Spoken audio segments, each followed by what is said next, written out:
Hello again, welcome to another edition of the Real Ale Guide. Welcome back to the 3-week American craft beer special, little 3-week mini series we're doing. Just finished the Great Divide Yeti, which was 9.5%. We're going to do another big beer on the Real Ale Guide. This is Flying Dog's Gonzo, and it's an Imperial Porter. Imperial meaning a porter over 8% ABV. This beer is, take a look at the artwork on this beer. This beer is 8.7% ABV. Love the artwork. It's absolutely fantastic. Let's just pull it back a bit so you can see the whole thing spinning round. Just going to show you the bottle cap. Major canes.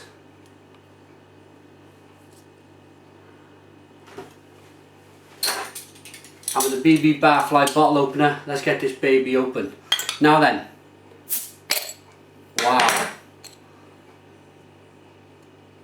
Great smoke on that beer. So the beer was sent to me from www.mybrewingtap.com. Thanks guys for sending me the beer. We're going to be using, well, we've used the BB Barfly bottle opener to get the beer open. Now we're going to use a nice lovely little glass to get this beer poured out.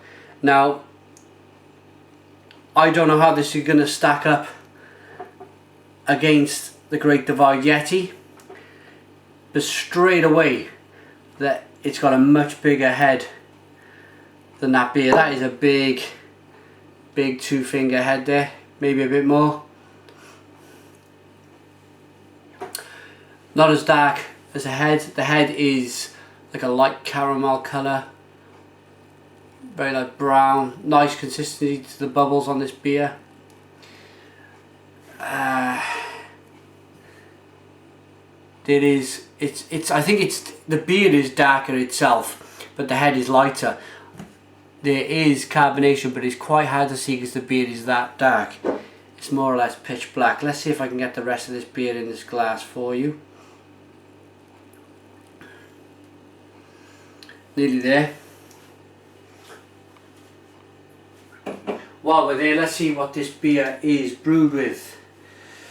It's not giving too much away, unfortunately. It's water, malted barley, hops and yeast. But while I'm on the subject of that, isn't it great that it's just natural ingredients that's used in making a beer like this, which is 8.7% ABV. Water, malted barley, hops and yeast.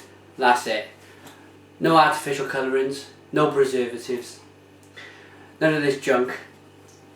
It's just all natural ingredients.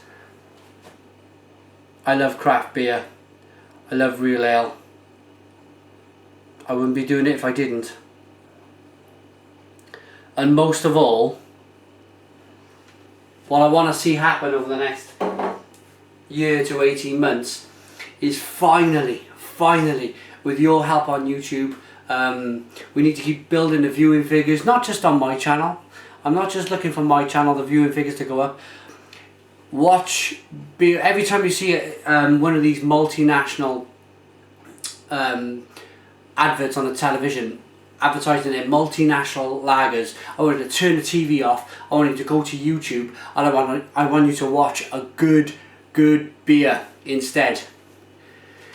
Because all they're doing is buying advertising space on the TV, and they're brainwashing the nation with their terrible beers. But what is happening more and more is with things like Google, YouTube, Facebook, we're able to break down the barriers like never before. But we need the viewing figures to get this to work. Okay, aroma. Enough talking, let's get the aroma. Now this is quite different to the Great Divide Yeti. This is, I'm getting more of a fruit aroma to this beer. Again, obviously you've got coffee, chocolate there, caramel tones. But this smells more of a fruity beer. It's very nice to put two stouts, Imperial stouts, back to back to see how they compare. It's very nice to do that because they will alter. They look quite the same, apart from the head, but everybody brews with different ingredients. So cheers.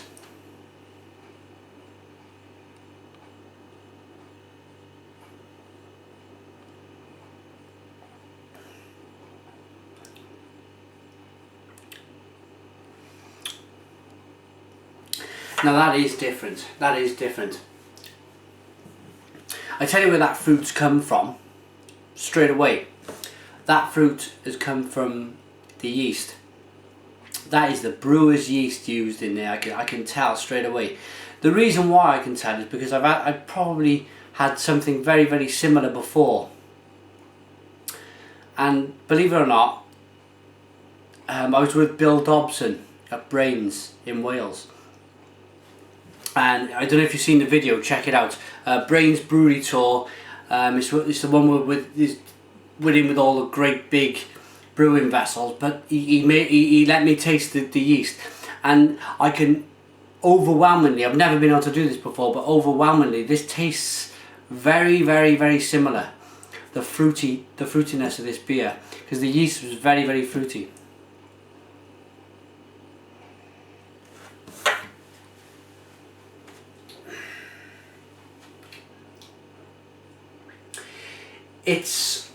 This one is steering away from the chocolate malts, the caramel and the coffee. It's still there. It is still there. It is still probably, I wouldn't say half the taste of this beer, but I'm getting a lot of the fruity, yeasty tastes first. They absolutely dominate this beer, I feel. And look at that. Just giving the glass a good whirl round to release the aromas of this. The beer is filled up with foam. Or carbonation, as they say in the trade. Yeah, definitely fruity brewer's yeast in there.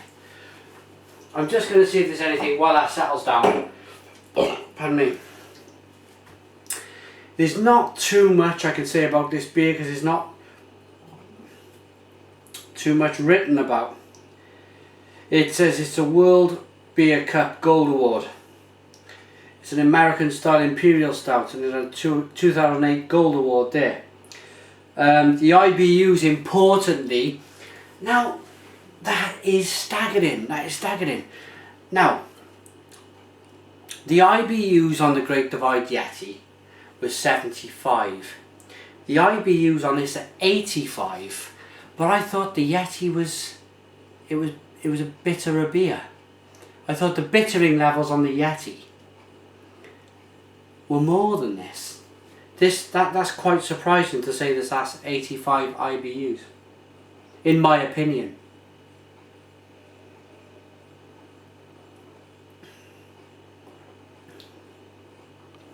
Very smooth.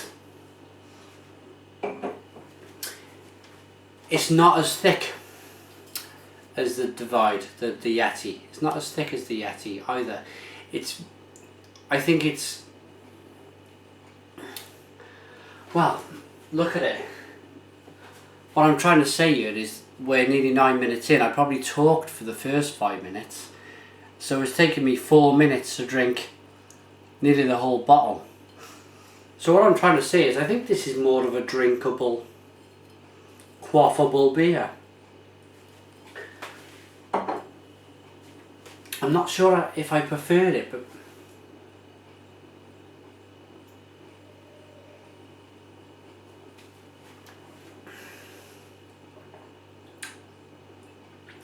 if you haven't seen the Yeti review, just pop onto youtube.com/Real Ale Guide. And the Yeti review will be there. It's the one before this one, so check it out. I've done it literally 10 minutes ago. Great Divide Yeti. It is, but then saying that, it does this. I'm sure it's mindset. Now after that, I just had a big mouthful now, and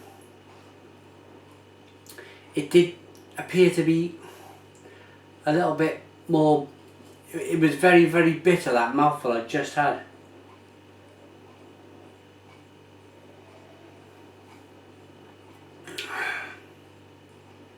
Perhaps there's a lesson to be taught here. Perhaps you shouldn't put 2 Imperial Porters back to back and try and review them together and try and compare them. Perhaps I've done this all wrong. Perhaps I should have given myself an hour's break between the 2 beers. That'll be an important subject. Let me know in the comments box what you feel about this. Whether or not I should have done these 2 beers back to back. The Great Divide Yeti and the Flying Dog Gonzo. Both Imperial Porters. Both very, very nice. But should I have done them back to back, or should I have maybe given it an hour in between each one? Let me know. I'll be interested to know. Time for a rating. Flying Dog Yeti. www.flyingdog.com. If you want to order the beer, mybrewerytap.com. They ship all around the world.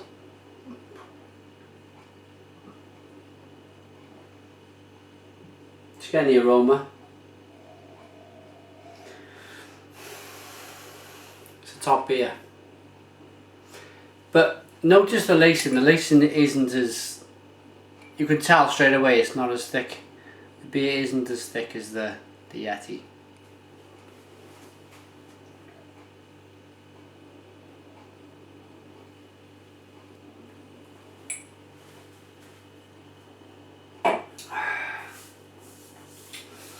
For me, the Flying Dog Imperial Porter Gonzo gets, I'm going to give this a 9.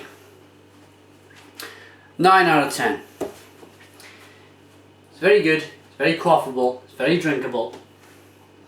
But I just felt the Yeti was just, it had that little bit extra. I really liked the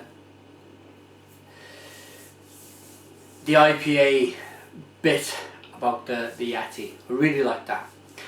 But nevertheless, the Flying Dog Gonzo gets a 9. It's a very, very good beer. If you want to get in contact with the Real Ale Guide, you can contact me via email at realaleguide@googlemail.com. Facebook is www.facebook.com/realale-craft-beer. And Twitter is www.twitter.com/realaletoday. Comment if you like, good or bad. I'll always answer. Subscribe if you like. I'm going to go now because I'm slightly trolleyed. Cheers.